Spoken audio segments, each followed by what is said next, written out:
বরকত দেওয়ার মালিককে? জোরে বলেন, বরকত দেওয়ার মালিককে? আল্লাহ। ভাই ওঠেন কেন, আসেন, কিছু কথা হবে ইনশাআল্লাহ। একটু বসেন, আমি তো শুরু করছি মাত্র। বরকতের মালিককে? আল্লাহ। বরকত এক আজব সাই বস্তু, যার দ্বারে আছে, যার কাছে আছে, তার জিন্দেগিতে কোনো কিছুর কমতি নাই। কথা বলেন ঠিক কিনা? গাড়ি গাড়ি থাকলেই বরকত আছে, ব্যাপারটি এমন নয়। কিছুই নাই, এর মধ্যেও আল্লাহ যদি বরকত দেয় তো অনেক আছে। কথা বলেন ঠিক কিনা? এজন্য আমার নবী নিজে এবং উম্মতকে শিখায়, রজব আসলে তোমরা বরকতের দোয়া করো। ও আল্লাহ, আপনি আমার হায়াতে বরকত দান করেন, রিজিকে বরকত দান করেন, সুস্থতার বরকত দান করেন, সার্বিক কল্যাণের জিন্দেগি দান করেন, জরুর ও সরুর থেকে আপনি আমাদের হেফাজত করেন। সামগ্রিক বরকত আল্লাহ আপনি আমাদের নসিব করেন। সুবহানাল্লাহ বলেন। তো এই রজব মাসের একটি আমল, এই দোয়া বেশি বেশি করা। করব তো নাকি কোন? ইনশাআল্লাহ। কি দোয়াটা আরেকবার বলি, একটু মুখস্থ করে নেই। এটা একটা ক্লাস। আল্লাহুম্মা বারিক লানা ফি রজবা ওয়া শাবান ওয়া বাল্লিগনা রমাযান। বলেন না, আল্লাহুম্মা বারিক লানা ফি রজবা ওয়া শাবান ওয়া বাল্লিগনা রমাযান। দ্বিতীয়, এই মাসের মধ্যে একটি উল্লেখযোগ্য ঘটনা, আল্লাহ পাক তার প্রিয় হাবিবকে মেরাজ দান করেছিলেন। সুবহানাল্লাহ বলেন। এই মাসে মেরাজ সংগঠিত হয়েছিল। একটু লক্ষ্য করেন, আমার প্রিয় নবীকে, হাবিবে কিবরিয়া মুহাম্মদুর রাসূলুল্লাহকে জমিন থেকে সসম্মানে বরকতের সাথে আল্লাহ পাক আরশে আজিমে ডেকে নিয়েছেন। আমনা সামনা তথা পাশাপাশি বসে আল্লাহর সঙ্গে কথোপকথন হয়েছেন। আমার নবীকে যেমন, নবীর সত্তাকে যেরকম অতুলনীয় করেছেন, ঠিক অনুরূপভাবে মুহাম্মদুর রাসূলুল্লাহর মুআজিজাকেও অতুলনীয় করেছেন। এর কোনো তুলনা হয় না। কথা বলেন ঠিক কিনা? আল্লাহ পাক কোরআনে বলেন, সুবহানাল্লাযী আসরা বিআবদিহি লাইলাম মিনাল মাসজিদিল হারামি ইলাল মাসজিদিল আকসাল্লাযী বারাকনা হাওলাহু লিনুরিয়াহু মিন আয়াতিনা। পরম পবিত্র মহিমাময় তিনি, যিনি তার প্রিয় বান্দাকে রাতের কিছু অংশের মধ্যে মসজিদে হারাম থেকে মসজিদে আকসা পর্যন্ত ভ্রমণ করিয়েছেন, যার চতুর্পার্শ্বে ছিল পর্যাপ্ত বরকত। আর এই মেরাজ আল্লাহ তার প্রিয় হাবিবকে দিয়েছিলেন। আল্লাহ নিজে বলেন, আমি আমার হাবিবকে আমার নিদর্শন দেখাবো বলে। সুবহানাল্লাহ। লিনুরিয়াহু মিন আয়াতিনা। খুব ভালো লাগে, আপনি যদি বুঝতে পারতেন। লিনুরিয়াহু মিন আয়াতিনা, আল্লাহ নিজে বলেন আমার নিদর্শন তেনাকে দেখাবো বলে মেরাজ দিয়েছি। মেরাজ কখন হয়েছিল? ঐতিহাসিকগণ অনেক মত পার্থক্য লিখেছেন। এর মধ্যে প্রসিদ্ধ মত হলো, নবুয়তের 11 বছরে তায়েফ থেকে রাসূল ফিরে আসার পরে কোনো এক মাসে হয়েছিল। নবুয়তের 11 বছর তথা 11তম বছরে আল্লাহর রাসূলের এই মুআজিজা মেরাজ সংগঠিত হয়েছিল। কোন মাসে হয়েছিল? অনেকগুলি মত আছে, এর মধ্যে প্রসিদ্ধ মত রজব মাসের 27 দিবাগত রাত্রে মেরাজ সংগঠিত হয়েছিল। মত পার্থক্য হলো কেন? মত পার্থক্য হওয়ার কারণ হলো সেই যুগে কোনো ঘটনা হলে মানুষের লেখে বা লিপিবদ্ধ করে রাখতো না, এজন্য মত পার্থক্য হয়েছে। মেরাজের প্রেক্ষাপট কি ছিল? কি কারণে নবীজিকে মেরাজ দান করা হলো? ঐতিহাসিকগণ অনেকগুলি প্রেক্ষাপট লিখেছেন, তার একটি হলো এমন, আল্লাহর রাসূলের অন্তর থেকে বেদনাকে দূরীভূত করে রাসূলুল্লাহকে সান্ত্বনা দেওয়ার জন্য এই বরকতময় সফর বা মেরাজ তার হাবিবকে আল্লাহ দান করেছিলেন। সুবহানাল্লাহ বলেন। কথা কি বুঝতেছেন আপনারা? একাডেমিক ভাবে আমি যাব, আপনারা শোনেন, একটু সবর করে শোনেন, দেখেন পাবেন কিছু কথা। তাহলে মেরাজের প্রেক্ষাপট কি? ছোট্ট কথাই হলো, নবীজিকে সান্ত্বনা দেওয়ার জন্য এই মেরাজ দিয়েছিলেন। কারণ আল্লাহর রাসূল যখন দুনিয়াতে এসেছিলেন, দুনিয়ার মধ্যে অন্যায়, অপরাধ, জুলুম, নির্যাতনে ভরপুর ছিল। আরবের মানুষের মধ্যে বর্বরতার কোনো শেষ ছিল না। এত জঘন্যতম জাতি তারা হয়ে গিয়েছিল যে ঐতিহাসিকগণ ওই যুগকে আইয়ামে জাহিলিয়াতের যুগ বলেছে, মূর্খতার যুগ, বর্বরতার যুগ, নোংরা যুগ, অশ্লীলের যুগ, সবচেয়ে খারাপ একটি যুগ ওই সময় ছিল।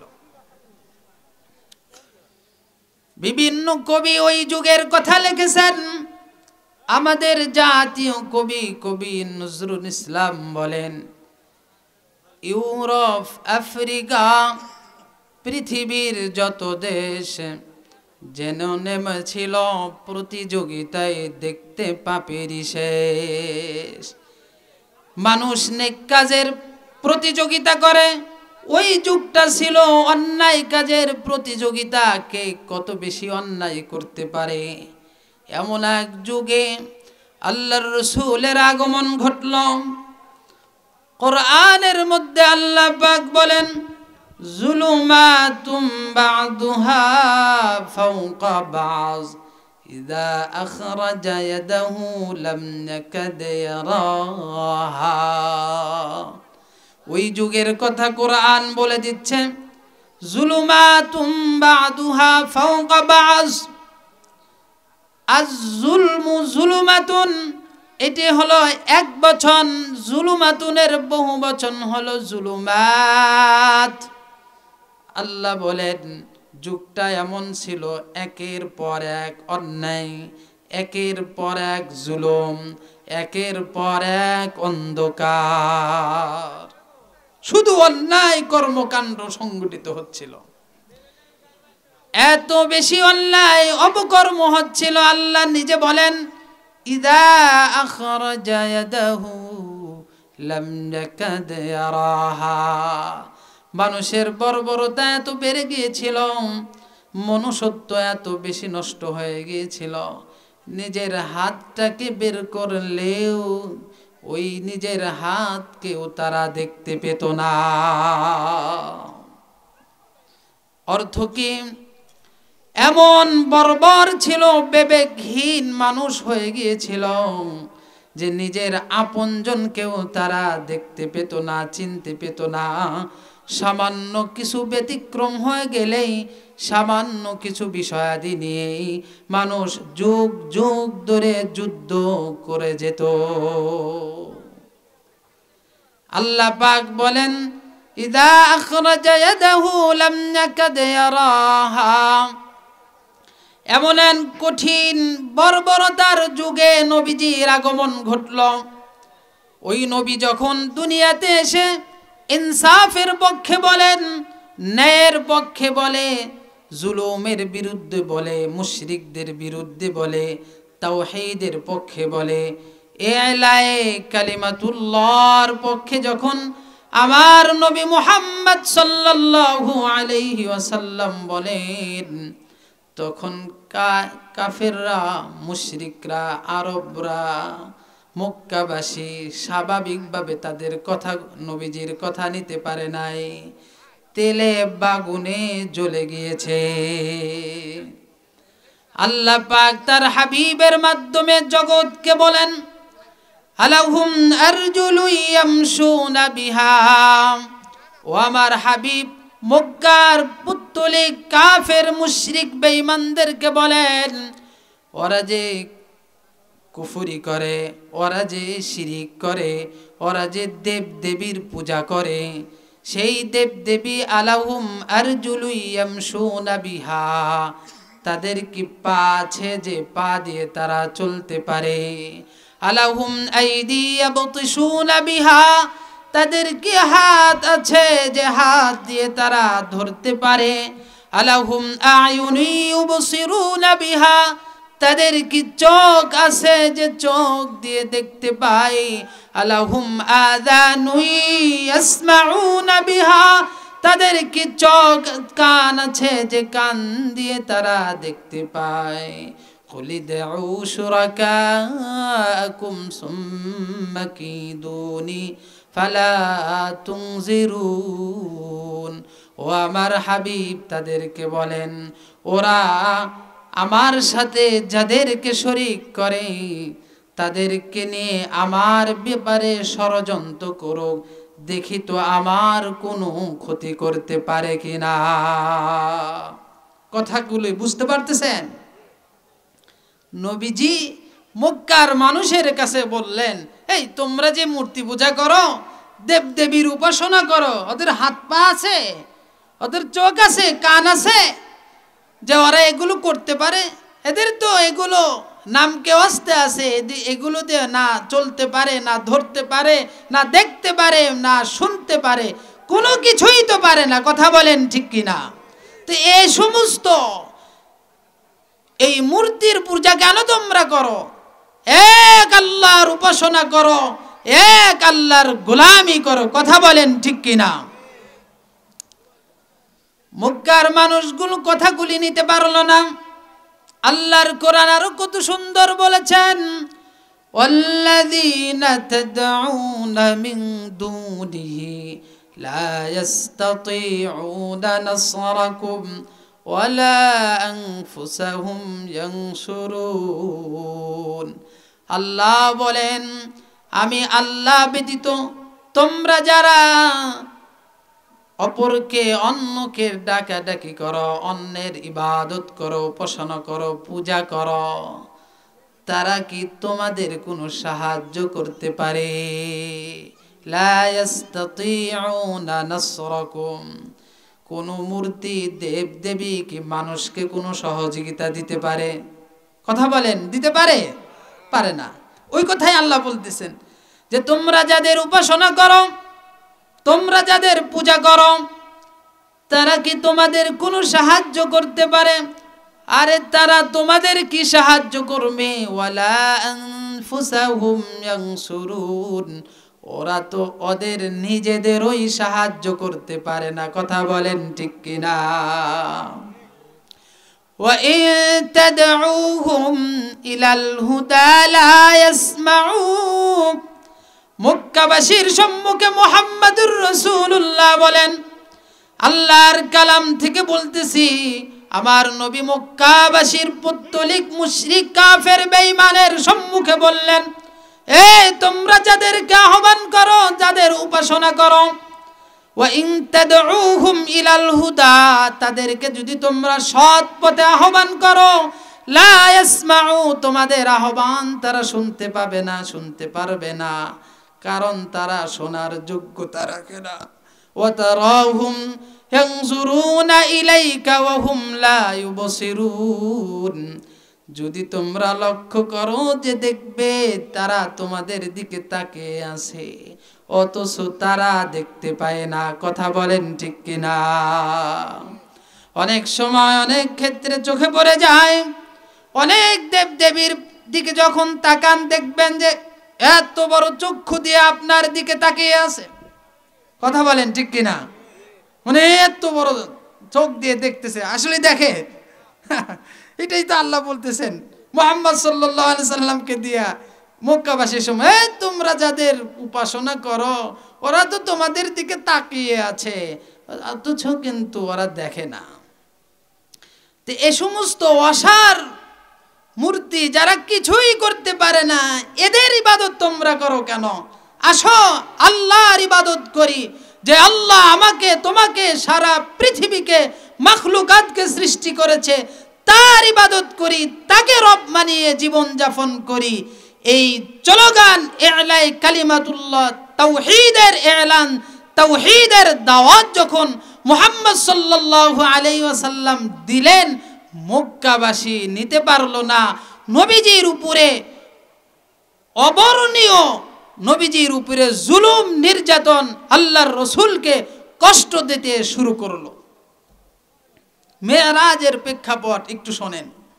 নবীজির উপরে কষ্ট শুরু হয়ে গেল, সাহাবাই কিরামের উপরে জুলুম শুরু হয়ে গেল। আহা, কি কষ্ট না তারা দিয়েছেন। এরকম জুলুম শুরু হয়ে গেল। এমন কঠিন দুর্দিনের মধ্যে এই কথাটি দিল দিয়ে বোঝার চেষ্টা করবেন, খুব কষ্ট দিচ্ছে কাফেররা। এমন দুর্দিনের মধ্যেও নবীজির দুইজন সহযোগী ছিল। একজন ছিল আমাদের আম্মাজান হযরতে খাদিজাতুল কুবরা রাদিয়াল্লাহু তাআলা আনহা, আর একজন ছিলেন আবু তালেব। ঘরের বাইরে আবু তালেব মুহাম্মদ সাল্লাল্লাহু আলাইহি ওয়াসাল্লামকে বিভিন্ন কষ্ট থেকে হেফাজত করতেন, নিরাপত্তার ব্যবস্থা করতেন। আর নানা ধরনের কষ্ট সমস্যা নিয়ে নবীজি যখন ঘরে ঢুকতেন, নিজের প্রিয়তমা আল্লাহর রসুলকে সান্ত্বনা দিতেন, ভয় পাবেন না, আল্লাহ ব্যবস্থা করবেন, এভাবে বলে বলে নবীজিকে সান্ত্বনা দিতেন। অল্প কিছু দিনের ব্যবধানে এই দুই মহান ব্যক্তি দুনিয়া থেকে বিদায় নিল। ঐতিহাসিকগণ এজন্য যেই বছরে এই দুই মহান ব্যক্তির বিদায় হয়ে গেল, আম্মাজান খাদিজাতুল কুবরা, হযরতে আবু তালেব, এই দুই ব্যক্তির যখন বিদায় হয়ে গেল, ঐতিহাসিকগণ ওই বছরের নাম রেখেছেন আমুল হুজনি, চিন্তা ও বেদনার বছর। এমনি নবীজিকে অনেক কষ্ট দেয়। এ কষ্টের মধ্যেও নবীজির সবচেয়ে আপন, প্রিয়, প্রিয়তমা, সবচেয়ে আদরের মানুষ, কাছের মানুষ দুইজনই বিদায় নিয়ে গেল। নবীজি আরো বেশি দিশাহারা হয়ে পড়লেন, আরো বেশি চিন্তিত হয়ে পড়ল। নবীজির দুঃখের শেষ আর রইল না। কাফেররা কষ্ট দেয়, ঘরের মানুষও বিদায় নিয়েছে। এবার আল্লাহর রসুল চিন্তা করলেন, আর মক্কায় থাকবো না, যাই তো দেখি আমার নানার বাড়ি, নানির দেশে যাই, হয়তোবা নানির বাড়ির মানুষগুলোই আমার কথা শুনবে, আমাকে গ্রহণ করবে। বুক ভরা আশা নিয়ে, বুক ভরা স্বপ্ন, বুক ভরা আশা নিয়ে, চোখ ভরা স্বপ্ন নিয়ে আমার নবী মুহাম্মদুর রাসূলুল্লাহ মক্কা থেকে তিনি তায়েফে হিজরত করলেন দ্বীনের জন্য। হাই হাই, তায়েফে আমার নবী যখন গেলেন, তায়েফবাসীও নবীজিকে গ্রহণ করল না। আমার নবীর উপরে এমন তারা জুলুম নির্যাতন শুরু করলো, বৃষ্টির ন্যায় নবীজির উপরে পাথর তারা নিক্ষেপ করলো। নবীজির পবিত্র মাথা মোবারক থেকে পা পর্যন্ত রক্তাক্ত হয়ে পড়ল। আল্লাহর রসুল সহ্য করতে পারতেছিলেন না। নবী আমার দাঁড়ানো থেকে বসে পড়লেন। তায়েফবাসীরা পাগল পাগল বলিয়া দূর দূর করিয়া তাদের নবীজিকে তাড়িয়ে দিল। তায়েফবাসীরাও গ্রহণ করল না। নবীজিকে পাগল পাগল বলে তায়েফ থেকে বের করে দিল। আল্লাহ পাক কোরআনে বলেন, নুন ওয়াল কলামি ওয়া মা ইয়াসতুরুন, কলমের কসম, কলম যা লিপিবদ্ধ করেছে তার কসম, মা আনতা বিনিআমাতি রাব্বিকা বিমাজনুন, আল্লাহর নিয়ামতে আপনি পাগল নন। মা আনতা বিনিআমাতি রাব্বিকা বিমাজনুন ওয়া ইন্না লাকা লাআজরান গায়রা মামনুন, আল্লাহ পাক তো আপনাকে অতুলনীয় অগণিত নিয়ামত প্রতিদান দান করবেন। সুবহানাল্লাহ। আপনি পাগল নন। ওয়া ইন্না লাকা লাআজরান গায়রা মামনুন ওয়া ইন্নাকা লাআলা খুলুকিন আযীম, আপনি তো মহান চরিত্রের অধিকারী। ফাসাতুবসিরু ওয়া ইউবসিরুন, অতি সত্বর আপনিও দেখবেন তারাও দেখবে। বিআইকুমুল মাফতুন, কারা বিপদগ্রস্ত। আমার নবী তায়েফ থেকে এবার মক্কায় চলে আসলেন। নবীর পুরা পৃথিবীটা সংকীর্ণ হয়ে গেল, চিন্তায় পড়ে গেলেন। এবার আল্লাহ পাক আমার হাবিব, আমার মুহাম্মাদুর রাসূলুল্লাহকে আল্লাহ ডাক দেন, ও আমার হাবিব আসেন। নিজের মাতৃভূমিও তারাও আপনাকে গ্রহণ করলো না, কষ্ট দিল। তায়েফে গেলেন, তারাও আপনাকে বের করে দিল। মনে অনেক আফসোস, মনে অনেক কষ্ট। আসেন আসেন, একটু আসেন, আপনি আমার কুদরত দেখে আপনার মনের জ্বালা যন্ত্রণা দূর করে আপনার মনকে আমি আনন্দময় করিয়া দিব। সুবহান।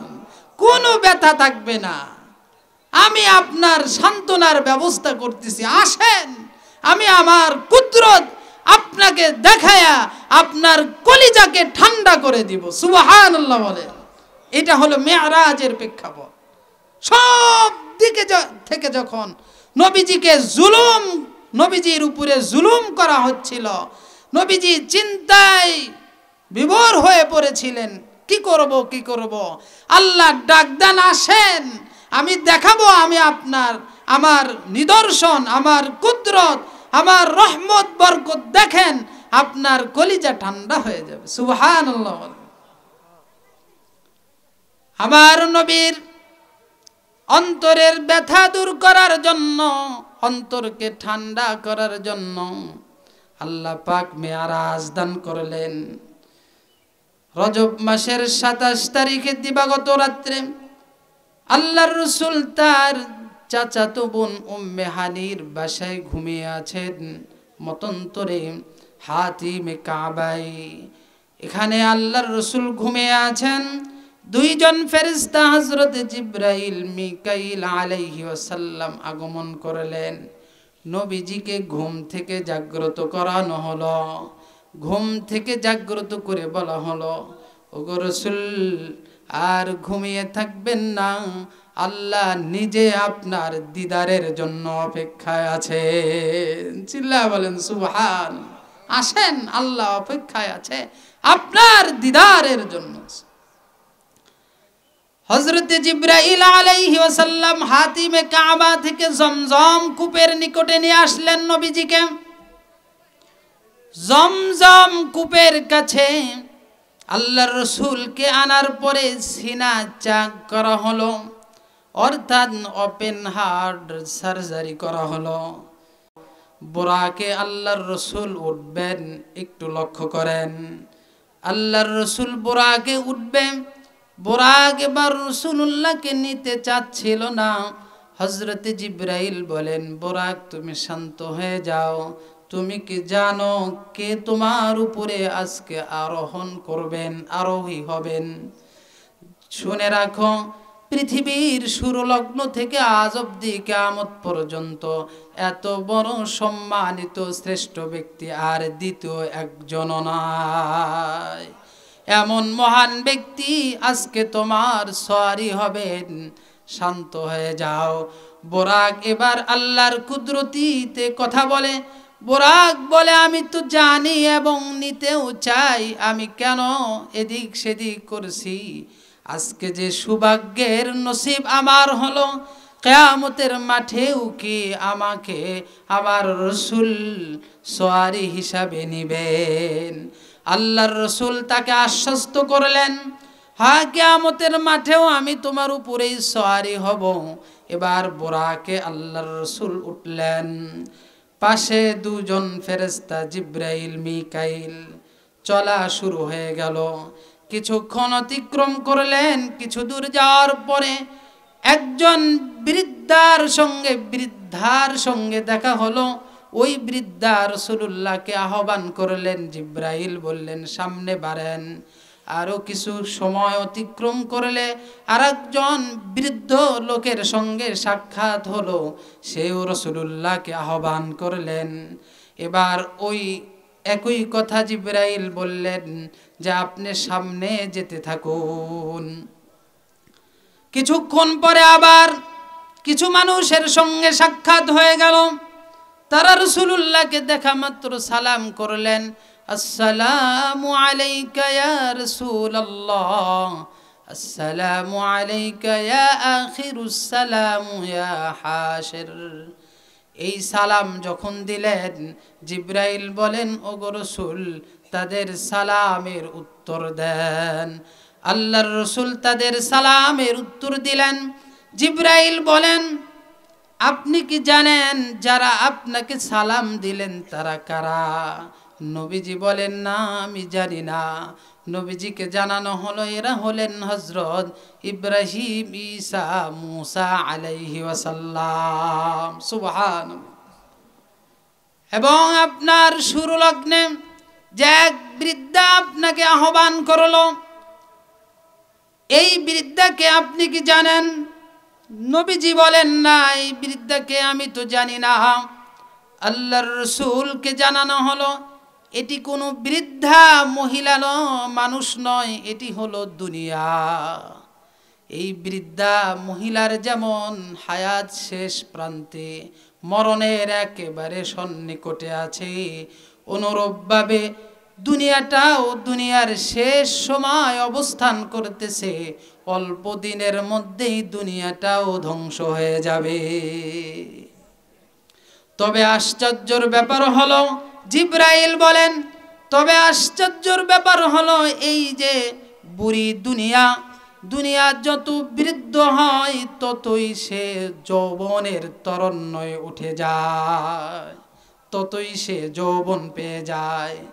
জালে দুনিয়া চোরোं से रस्ते आज दर्द रोजे देगरे শিয়ে খাস্তে আস। এই বুড়ি দুনিয়া নববধূর সাজে সুসজ্জিত হয়ে আছে। প্রতি দুদিন পর পর এসে নতুন স্বামী গ্রহণ করে। এই দুনিয়া বুড়া, কিন্তু বুড়া হয়ে থাকে না, বুড়ি হয়ে থাকে না, নববধূর সাজে সজ্জিত। প্রতিদিনই সে নতুন স্বামী গ্রহণ করে। এরপরে কিছু সময়ের পরে বৃদ্ধ মানুষের সাথে যে সাক্ষাৎ হলো, তিনি কে জানেন? তিনি কোনো মানুষ নয়, তিনি হলো ইবলিস। এই দুজনেই চেয়েছিল যে আপনার এই মঙ্গলকর বরকতময় শুভযাত্রার মধ্যে যেন বেবরকত হয়, অমঙ্গল হয়।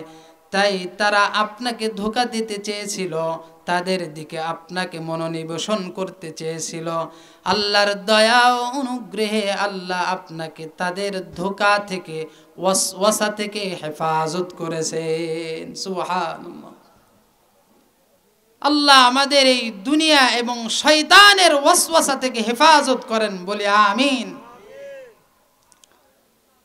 রাসূলুল্লাহ সাল্লাল্লাহু আলাইহি ওয়াসাল্লাম মিরাজের রাত্রে চলছেন। মিরাজের দুইটি পাঠ, একটাকে বলা হয় আসরা, আর একটাকে বলা হয় মিরাজ। বাইতুল্লাহ থেকে বাইতুল আকসা, বাইতুল মাকদিস পর্যন্ত যে ভ্রমণ হয়েছে এটাকে বলা হয় আসরা। বাইতুল মাকদিস থেকে আরশে আজিমে যে ভ্রমণ হয়েছে তাকে বলা হয় মিরাজ। পরিভাষায় দুটোটাকেই মেরাজও বলা যায়। এই মেরাজের রাত্রে নানা ঘটনা রাসূলুল্লাহকে দেখিয়ে দেখিয়ে আরশে আজিম পর্যন্ত নিয়ে যাওয়া হয়েছে। আল্লাহর রাসূলকে নিয়ে যাওয়া হচ্ছে এমন সময় নবীজি কিছু মানুষকে দেখলেন যাদের হাতের নখগুলো তামা, অনেক বড় বড় হয়ে গেছে। বড় বড় এই নখগুলি দিয়ে নিজেদের চেহারাকে ক্ষত বিক্ষত করতেছে এবং কিছুক্ষণের মধ্যে এই চেহারাগুলো ভালো হয়ে যায়, আবার তারা নিজেদের চেহারাকে ক্ষত বিক্ষত করে ফেলে।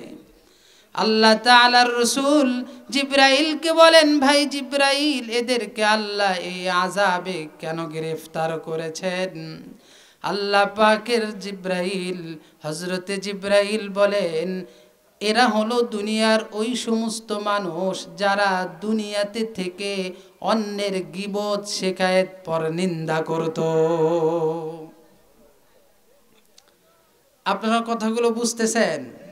ভালো লাগতেছে কি? একটু দেখা যাক কতক্ষণ চলে আর কি, ইনশাআল্লাহ।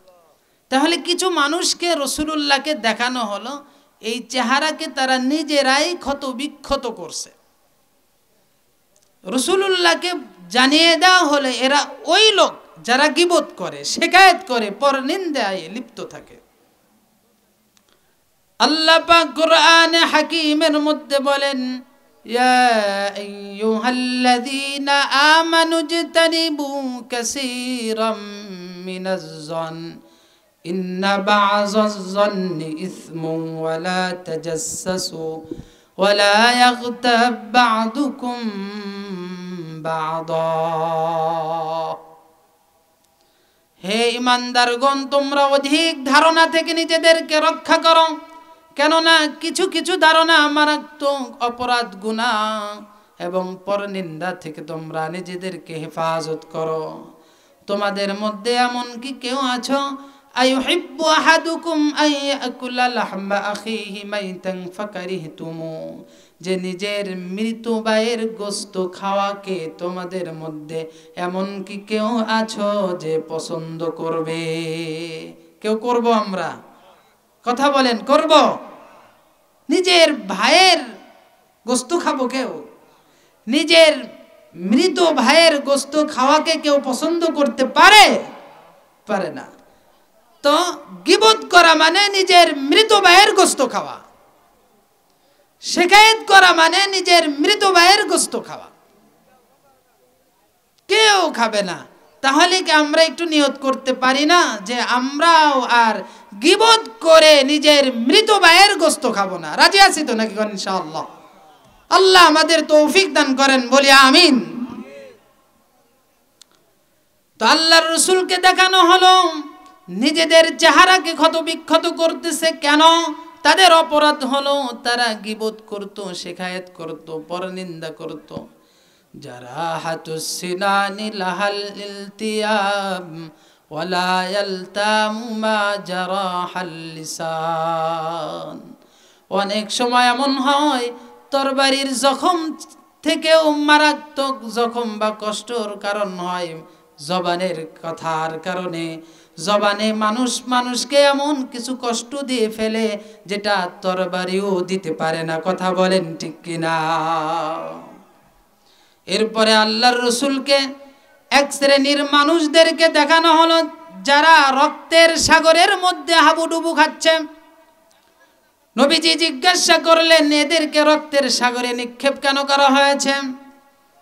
মুহাম্মদুর রাসূলুল্লাহকে জানানো হলো এরা হলো দুনিয়ার ওই সমস্ত লোক যারা সুদ খেত, ঘুষ খেত, সুদি কারবারে যারা লেনদেন করত, সুদের সাথে যারা সম্পৃক্ত ছিল, তাদেরকে তাদের এই অপরাধের কারণে রক্তের সাগরের মধ্যে নিক্ষেপ করা হয়েছে। আল্লাহ আমাদের সুদ ঘুষ থেকে হেফাজত করেন, বলে আমিন। নানাবিধ ঘটনার মাধ্যমে আল্লাহর রাসূলকে দেখানো হলো। দেখানোর উদ্দেশ্য ছিল উম্মত জেনে যেন সেই অপরাধগুলি থেকে উম্মত বাঁচতে পারে। নবীজির আল্লাহর কুদরত দেখে যেন তার অন্তর ঠান্ডা হতে পারে। এভাবে আল্লাহ পাক তার হাবিবকে বাইতুল মাকদেসে নিয়ে গেলেন।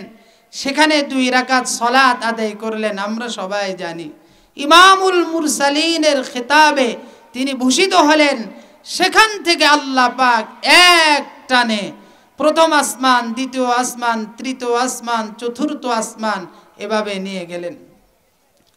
প্রথম আসমানে হজরতে মুহাম্মদুর রাসূলুল্লাহর সঙ্গে সাক্ষাৎ হলো হজরত আদম আলাইহি ওয়াসাল্লামের।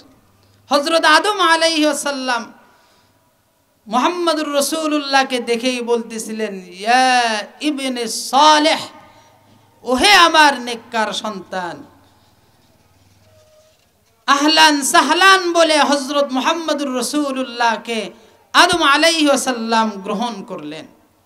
আদম আলাইহি ওয়াসাল্লাম, আল্লাহর রসুল আদম আলাইহি ওয়াসাল্লামের দিকে খেয়াল করে লক্ষ্য করলেন যে আদম আলাইহি ওয়াসাল্লাম ডান দিকে যখন তাকান খুব খুশি হন, আনন্দে আত্মহারা হয়ে পড়েন, আবার যখন বাম দিকে তাকান তখন কান্নায় ভেঙে পড়েন। মুহাম্মদুর রাসূলুল্লাহ হযরত জিবরাইলকে জিজ্ঞাসা করলেন, আমার বাবা আদমের অবস্থা কেন এমন? হযরত জিবরাইল আলাইহি ওয়াসাল্লাম বললেন যে আদম আলাইহি ওয়াসাল্লাম যখন ডান দিকে তাকান তখন তার ডান দিকের জান্নাতি সন্তানদের দেখে সে আনন্দে আত্মহারা হয়ে পড়ে যায়, আর যখন বাম দিকে তাকান তখন সে জাহান্নামী সন্তানদেরকে দেখতে পায়, দেখে সে কষ্ট পান এবং কান্নায় ভেঙে পড়ে। দ্বিতীয় আসমানে হজরতে ঈসা ইয়াহইয়া আলাইহিস সালামের সঙ্গে সাক্ষাৎ হলো। তৃতীয় আসমানে হজরতে ইউসুফ আলাইহিস সালামের সাথে সাক্ষাৎ হলো। চতুর্থ আসমানে হজরতে ইদ্রিস আলাইহিস সালামের সঙ্গে সাক্ষাৎ হলেন। খুব লক্ষ্য করবেন এই কথাটি, আমরা শেষ করে দিচ্ছি ইনশাআল্লাহ, অনেক রাতও হয়ে গেছে। চতুর্থ আসমানে হজরতে ইদ্রিস আলাইহিস সালামের সঙ্গে সাক্ষাৎ হয়ে যাওয়ার পরে মুহাম্মদুর রাসূলুল্লাহ বলেন, ভাই ইদ্রিস, আপনার তকদির কত ভালো, আল্লাহ আপনাকে মৃত্যুর যন্ত্রণা ছাড়াই, মৃত্যু না দিয়ে আসমানে উঠিয়ে নিয়েছেন এবং মৃত্যু ছাড়াই আপনি জান্নাত পেয়ে গিয়েছেন। সুবহানাল্লাহ। হযরত ইদ্রিস আলাইহিস সালাম বলেন, না না, আমি এখনো জান্নাত দেখি নাই।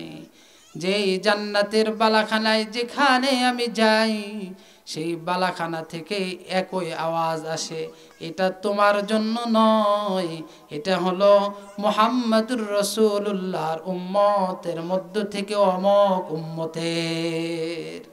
এখনো আমি কোনো জান্নাতে যাই নাই বা কোনো জান্নাত দেখতে পাই নাই, প্রত্যেকটি জান্নাত থেকে একই আওয়াজ আসতে থাকে। আমার রাসূল হাদিসের মধ্যে বলেন, ইন হুরিমাত আলাল আমবিয়াই হাত্তা আদখুলাহা ওয়া ইন্নাল উমামি হাত্তা তাদখুলাহা উম্মতি। রাসূল বলেন, আমি যতক্ষণ না জান্নাতে প্রবেশ করব ততক্ষণ পর্যন্ত সমস্ত নবীদের জন্য জান্নাত হারাম। অনুরূপভাবে আমার উম্মত যতক্ষণ না জান্নাতে প্রবেশ করবে ততক্ষণ পর্যন্ত অন্য কোন নবীর উম্মত জান্নাতে যেতে পারবে না। চিল্লায় বলেন সুবহানাল্লাহ। হযরত ইদ্রিস আলাইহিস সালামের সঙ্গে কথোপকথন হলো। এরপরে পঞ্চম আসমানে হযরতে হারুন আলাইহিস সালামের সঙ্গে সাক্ষাৎ হলেন। ষষ্ঠ আসমানে হযরতে মুসা আলাইহিস সালামের সঙ্গে সাক্ষাৎ হলো। সপ্তম আসমানে হযরতে ইব্রাহিম আলাইহিস সালামের সঙ্গে সাক্ষাৎ। এরপরে আল্লাহর রাসূল সিদরাতুল মুনতাহায় উপস্থিত হয়ে গেলেন। আল্লাহ পাক বলেন, ওয়ালাকাদ রাআহু নাজলাতান উখরা ইনদা সিদরাতিল মুনতাহা ইনদাহা জান্নাতুল মাওয়া। চিল্লা বলেন সুবহান। সিদরাতুল মুনতাহায় যখন রাসূল গেলেন সেখানে জিবরাইল আলাইহিস সালামকে স্ব-আকৃতিতে দেখতে পেলেন। সুবহানাল্লাহ বলেন। নিজের যে নিজস্ব আকৃতি আছে জিবরাইলের, সেটা আল্লাহর রাসূল দেখতে পেলেন। কোরআন বলতেছে, ওয়ালাকাদ রাআহু নাজলাতান উখরা, দ্বিতীয়বার তেনাকে আল্লাহর রাসূল দেখতে পেলেন। দেখে কি মনে হলো? সিদরাতুল মুনতাহায় তো ব্যাপক সুবিশাল জায়গা, আল্লাহর রাসূলের কাছে মনে হয়েছে যে পুরা জায়গাটাই জিবরাইল আলাইহিস সালাম দখল করে নিয়েছেন। সুবহানাল্লাহ, এত বড় সুবিশাল দেহের অধিকারী একজন ফেরেশতার শরীরে কত শক্তি রয়েছে। হাদিসের মধ্যে আছে আল্লাহর রাসূল বলেন, قال النبي صلى الله عليه وسلم لهم مثل قوة الثقلين। সমস্ত মানুষ, সমস্ত জিন সকলে মিলে তাদের শক্তি যদি একত্রিত করা হয়, অপর জায়গায় যদি একজন ফেরেশতার শক্তি রাখা হয়, সমস্ত মানব দানবের শক্তির চেয়ে একজন ফেরেশতার শক্তি বেশি হয়ে যাবে। সুবহানাল্লাহ। জিবরাইল আলাইহিস সালামকে দেখলেন, আল্লাহ বলেন ইনদাহা সিদরাতুল মুনতাহা, সেখানেই তো সিদরাতুল মুনতাহা, ইনদাহা জান্নাতুল মাওয়া। আর সিদরাতুল মুনতাহার কাছেই আল্লাহ পাক জান্নাতুল মাওয়া রেখেছেন। সুবহানাল্লাহ বলেন। আল্লাহ পাক সেখান থেকে এবার জিবরাইলও যায় না, সাথে আরো যে ফেরেশতা ছিল কেউ না, একেবারে একা একা নবীজির যাত্রা শুরু হয়ে গেল। অদৃশ্য এক শক্তি, অধিক নির্দেশনার ফলকে আল্লাহর রাসূল চলতে লাগলেন। যাইতে যাইতে লৌহ কলম আরশ কুরসি পার হয়ে একেবারে আল্লাহ পাকের আরশে আজিমে আল্লাহর রাসূল উপস্থিত হয়ে গেলেন। সুবহানাল্লাহ। এবার কথা বুঝবেন খুব। আল্লাহর রাসূল একেবারে আল্লাহ পাকের দিদার নসিব হয়ে গেল, যেটাকে বলা হয় আমনা সামনা, একেবারে পাশাপাশি আল্লাহর রাসূল মহান আল্লাহ সত্তার সম্মুখে উপস্থিত হলেন। একেবারে কাছাকাছি উপস্থিত হয়ে আল্লাহ পাকের রাসূল আল্লাহকে হাদিয়া দান করেন। আত্তাহিয়াতু লিল্লাহি ওয়াসসালাওয়াতু ওয়াত-তাইয়্যিবাত।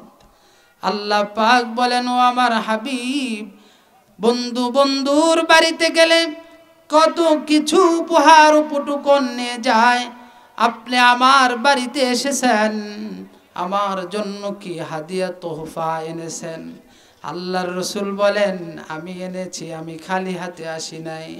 আমার মৌখিক, শারীরিক, আর্থিক সমস্ত ইবাদত লিল্লাহ, আপনার জন্য আমি এনেছি। সুবহানাল্লাহ বলেন। কয় আমার মৌখিক, আমার শারীরিক, আমার আর্থিক সমস্ত ইবাদত ও আল্লাহ আমি আপনার জন্য এনেছি। সুবহানাল্লাহ বলেন। সব আপনার জন্য এনেছি। আল্লাহ পাকও শুনে খুশি হয়ে গেছেন।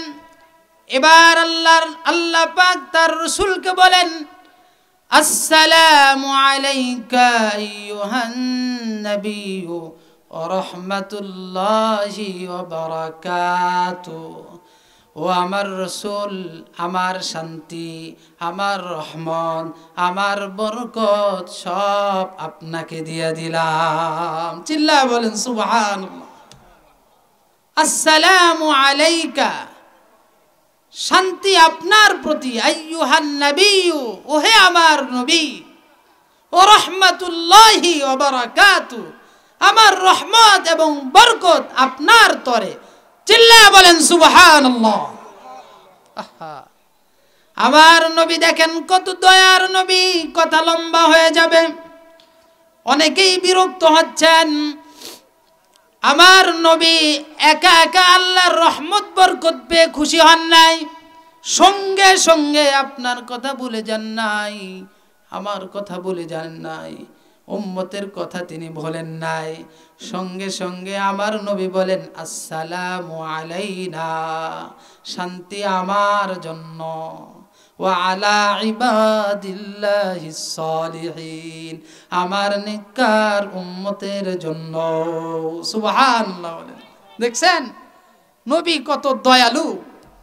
শান্তি, রহমত, বরকত, খাজানা আল্লাহ তার রাসূলকে দিয়ে দিলেন। রাসূল বলেন আমিও এবং আমার উম্মতেরও। সুবহানাল্লাহ বলেন। আমারও আমার উম্মতেরও। সুবহানাল্লাহ, জোরে বলেন। আহা, এই নবীকে আমরা ভুলে গেলাম। আসসালামু আলাইনা ওয়া আলা ইবাদিল্লাহিস সালিহিন। আমার প্রতিও শান্তি, আমার উম্মতের প্রতিও শান্তি। সিদরাতুল মুনতাহায় যে জিবরাইল ছিল, সেখান থেকে তিনি সাক্ষী দেয়, আশহাদু আল্লা ইলাহা ইল্লাল্লাহু ওয়া আশহাদু আন্না মুহাম্মাদান আবদুহু ওয়া রাসূলুহু। সাক্ষ্য দিচ্ছি আল্লাহ ছাড়া কোনো ইলা নাই, আমি আরো সাক্ষ্য দিচ্ছি হযরত মুহাম্মদ মুস্তাফা সাল্লাল্লাহু আলাইহি ওয়াসাল্লাম আল্লাহ তাআলার রাসূল ও তেনার বান্দা। মেরাজের কালে এই কথাগুলি আল্লাহর কাছে এত প্রিয় ছিল, পরবর্তীকালে উম্মতের জন্য আল্লাহ পাক বিশেষ এক গুরুত্বপূর্ণ আমলের মধ্যে, ইবাদতের মধ্যে ওই মেরাজের রাত্রের কথোপকথনগুলি নামাজি ব্যক্তির জন্য পড়া ওয়াজিব করে দিয়েছেন। সুবহান। এজন্য একটি কথা এমন আছে, আসসালাতু মি'রাজুল মুমিনিন, নামাজ হলো মুমিনদের মেরাজ।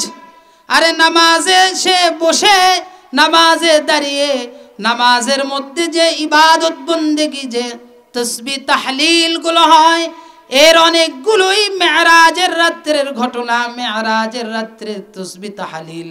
এজন্যই তো মুমিন, সালাত মানে মুমিন, আল্লাহর দিদার তথা মুমিনের মেরাজ হয়ে যায়। সুবহান।